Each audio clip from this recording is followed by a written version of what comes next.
Determinant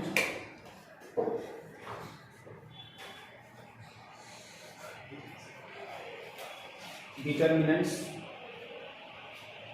इसके पहले आप लोग जो है मैट्रिक्स टॉपिक का स्टडी आपने किया, और मैट्रिक्स क्या चीज़ है ये चीज़ हमने आपको बताया कि मैट्रिक्स एक अरेंजमेंट है, और मैट्रिक्स एक अरेंजमेंट है। किसी भी चीज़ को हम रो और कॉलम में अरेंज कर दें और उसी को हम मैट्रिक्स कहते हैं। अब एक सबसे इम्पोर्टेंट टॉपिक जो मैट्रिक्स से ही लिया गया है, डिटर्मिनेंट, ये कहाँ से लिया गया है? मैट्रिक्स से लिया गया है। जैसे आपका नाम है, अभी मैंने पहले आपको बताया था कि लीनियर इक्वेशंस इनटू वेरिएबल या 3 वेरिएबल को जब हमने मैट्रिक्स फॉर्म में अरेंज किया तो उससे आपका जो मैट्रिक्स आपको ऑब्टेन हुआ वो स्क्वायर मैट्रिक्स ऑब्टेन हुआ। तो linear equation into variable, 3 variable, इसी सब से क्या नाम है आपका डिटर्मिनेंट्स आया। और डिटर्मिनेंट्स आया क्या है, पहले हम इस बात को समझ लें कि डिटर्मिनेंट्स कैसे आया है या किसको हम डिटर्मिनेंट्स कहते हैं। इस बात को हम पहले समझ लें, उसके बाद तब हम आपको बताएंगे कि इसकी इम्पोर्टेंस क्या है, इसकी यूज़ क्या है। डिटर्मिनेंट्स बहुत ही वाइड एप्लीकेशन है और मैथमेटिक्स में भी है, और क्या कहते हैं मैट्रिक्स के साथ मैथमेटिक्स के साथ साथ फिजिक्स और इकोनॉमिक्स और भी सब्जेक्ट में भी डिटर्मिनेंट्स का यूज़ किया जाता है। इसके बहुत ही ब्रॉड मतलब जो है क्या कहते हैं यूजेस हैं।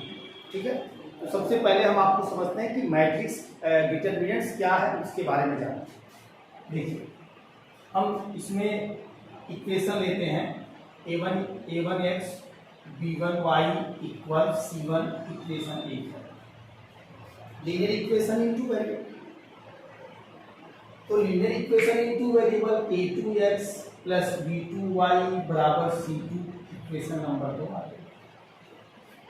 ये दो इक्वेशंस है, लीनियर इक्वेशन इनटू वेरिएबल। इसको हम मैट्रिक्स फॉर्म में अरेंज कर दें, तो मैट्रिक्स फॉर्म में अरेंज करने का मतलब इसको हम मैट्रिक्स फॉर्म में अरेंज कर दें, a1 a2 b1 b2 और x y और ये आपका c1 c2, ये आपका मैट्रिक्स।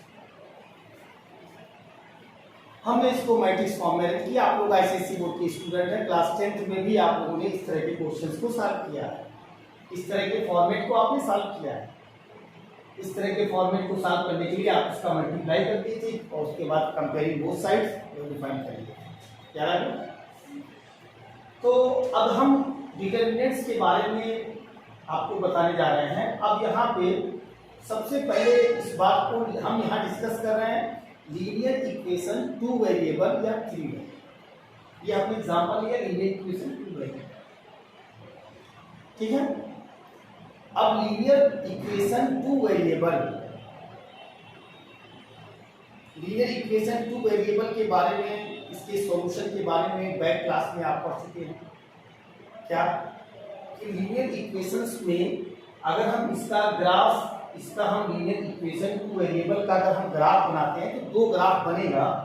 एक ये ग्राफ बनेगा a1x प्लस b1y बराबर c1, और दूसरा ग्राफ बनेगा इस तरीके से a2x प्लस b2y और c2। दो ग्राफ बनेगा इस इक्वेशन से, गौर कीजिएगा। और कुछ लीनियर इक्वेशन 2 वेरिएबल के कुछ ग्राफ ऐसे भी हैं कि जो ऐसे भी बन सकते हैं, a1x प्लस b1y बराबर c1, और दूसरा ग्राफ है a2x प्लस b2y बराबर c2। दो ग्राफ है। तो दो ग्राफ में आपने ये देखा कि हम लीनियर इक्वेशन 2 वेरिएबल का ग्राफ यहाँ पे इंटरसेक्ट कर रहा है, और यहाँ पे लीनियर इक्वेशन 2 वेरिएबल का ग्राफ यहाँ पे आपका पैरेलल है, इंटरसेक्ट नहीं कर रहा। आप जानते हैं कि पैरेलल लाइंस जो होता है वो क्या है? पैरेलल लाइंस जो है वो क्या चीज है? हाँ, वो इंटरसेक्ट नहीं करता है।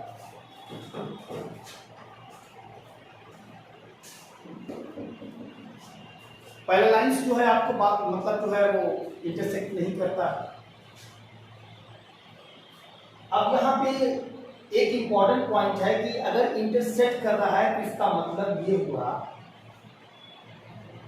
देखिए अब आपको मैं एक चीज और थोड़ा सा यहाँ बता दूं, जो क्लास 10 में आपने स्टडी किया है कि लीनियर इक्वेशन, आपने इस तरह के क्वेश्चन सॉल्व किया है कि solve the following linear equation two variables. आपने इन दोनों इक्वेशन को सॉल्व किया तो x की एक वैल्यू आई और y की एक वैल्यू आई। तो जब x और y की एक एक वैल्यू आएगी तो आप ये कहेंगे यूनिक सॉल्यूशन, यानी एक पॉइंट। इसका मतलब जहां सॉल्यूशन होता है, जहां पे सॉल्यूशन होता है,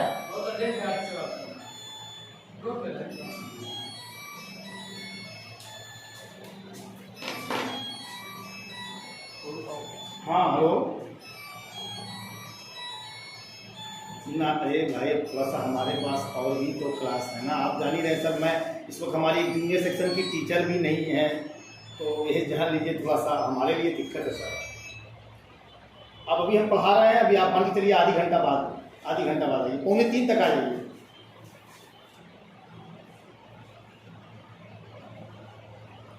हाँ हेलो हेलो, परेशान है नहीं आगे तो हमारे पास टाइम ना, तुम देख ही रहे हो। हाँ हेलो, 2:45 2:45 इसका उसका बेटा 95%। हाँ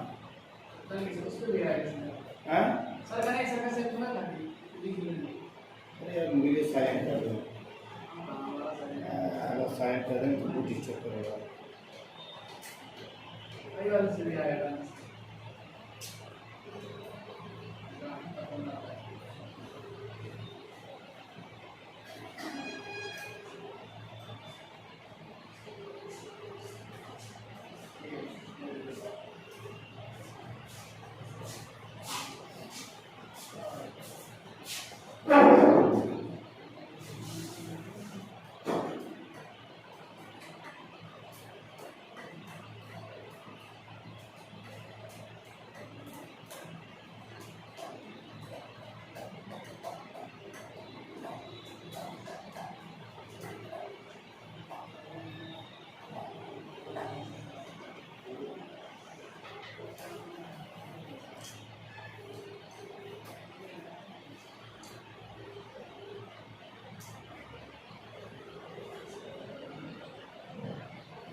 देखिए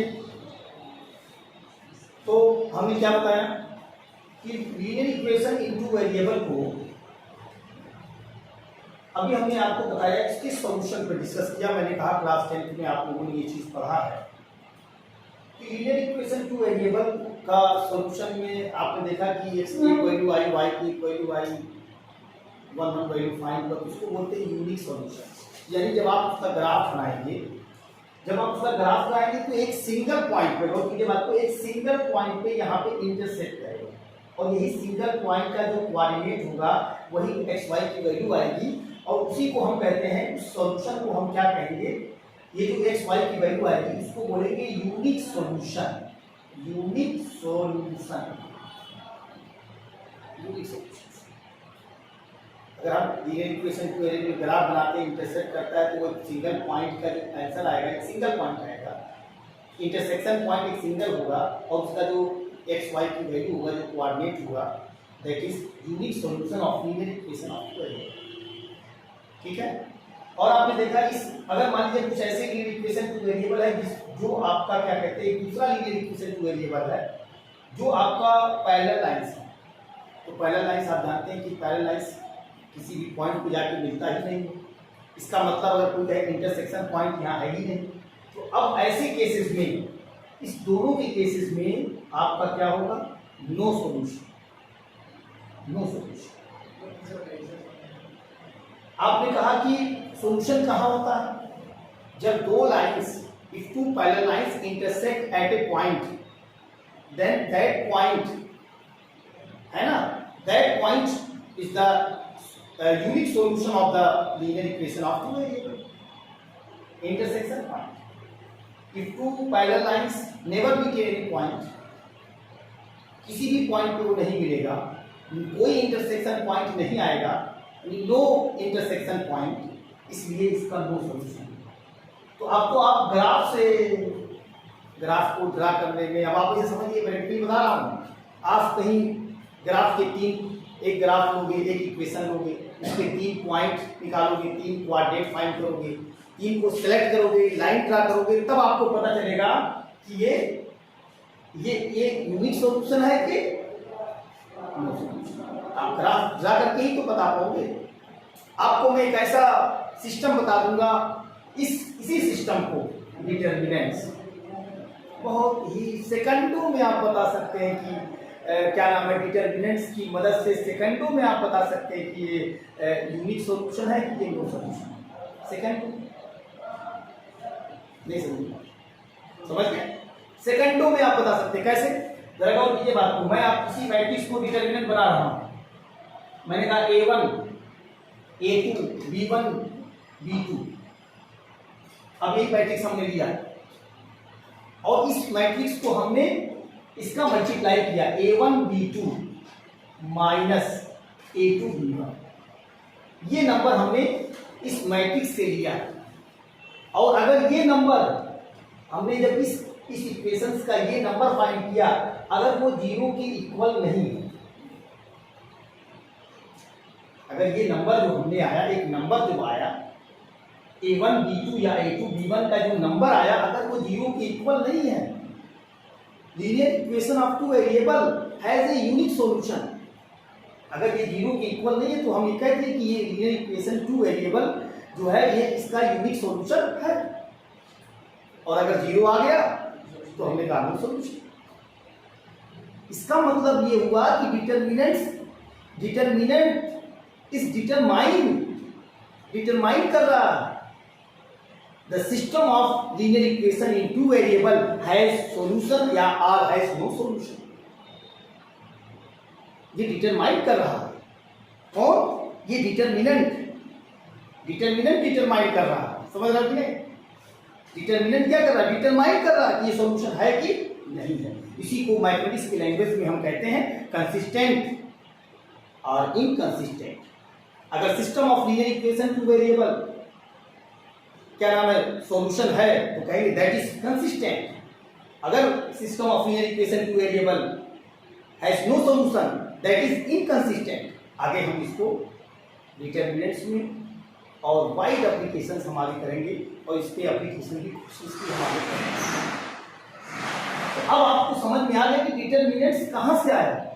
डिटरमिनेंट्स को हम लोग जब आइडेंटिटी किया गया, जब डिटरमिनेंट्स को हम लोग कैलकुलेट किया गया तो सबसे पहले यही से आया कि मतलब सॉल्यूशन है कि नहीं। अगर हम ग्राफ बना के करें तो कितना लंबा वो लगेगा, वैसे डायरेक्टली हमारा सेकंडों में आ जाएगा। और अगर मान लीजिए इफ ये जीरो नहीं है तो द सिस्टम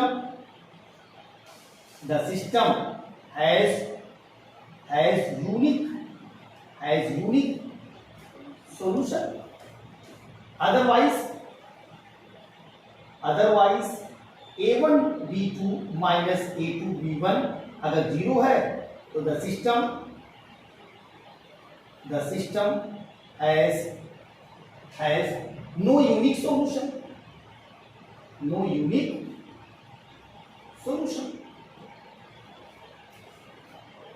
ये बात क्लियर होगी।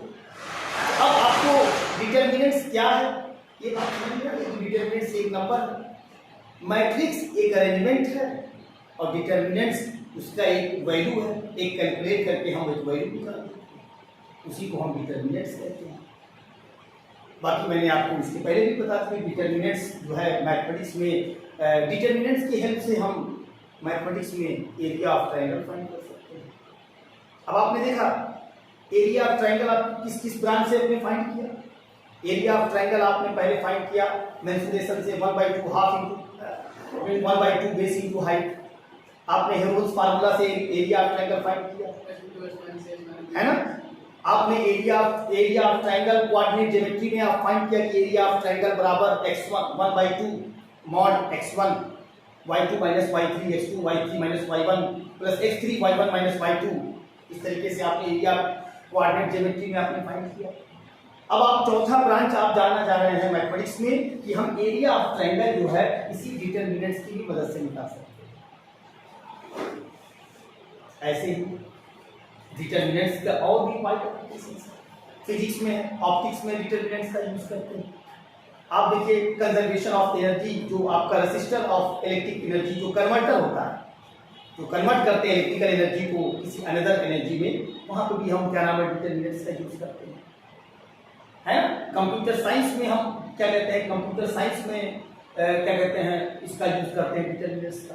कंप्यूटर साइंस में भी इसका वाइड एप्लीकेशन है, इकोनॉमिक्स में है, सोशल साइंस में भी है। तो इस तरीके से इसकी कॉमर्शियल तौर पे भी जो लोग एमबीए वगैरह करते हैं, इसमें भी बहुत तरीके से मतलब यूजेस हैं इकोनॉमिक्स वगैरह। बहुत जगह पे ये कैलकुलेट करके हम कुछ रिजल्ट निकालते हैं। आप जानते हैं मैथमेटिक्स में जो भी चीज़ हम पढ़ते हैं, जैसे डिटरमिनेंट्स, हम किसी चीज़ का डिटरमिनेंट किस ब्रांच में निकाले तो ये नंबर वहाँ क्या बताएगा, कंप्यूटर साइंस में निकाले तो वहाँ क्या शो कर रहा है, इकोनॉमिक्स में निकाल रहे हैं तो वहाँ क्या शो कर रहा है, मैथमेटिक्स में निकाल रहे हैं तो यहाँ क्या शो कर रहा है। तो अलग अलग जाहिर सी बात हम डिटरमिनेंट ही निकालेंगे, लेकिन अलग अलग ब्रांच में अलग अलग चीज़ें शो करेंगे, है ना। अलग अलग चीज़ें शो करेंगे, उसमें अलग शो करेगा, इसमें अलग शो करेगा। तो अब एक बात और भी बता दूं कि डिटरमिनेंट्स जो होता है एक मॉड की तरीके से होता है, और आप जानते हैं कि मॉड किसी भी x belong real number, mod के बारे में आप जानते हैं कि अगर x रियल नंबर है तो इसका मॉड केवल पॉजिटिव वैल्यू आता है। एक जनरली तौर पे आप जानते हैं, बहुत ज्यादा इसमें दिमाग न लगाइए, मॉड का मतलब होता है कि अगर कोई निगेटिव रियल नंबर है तो इसकी वैल्यू 2 आती है।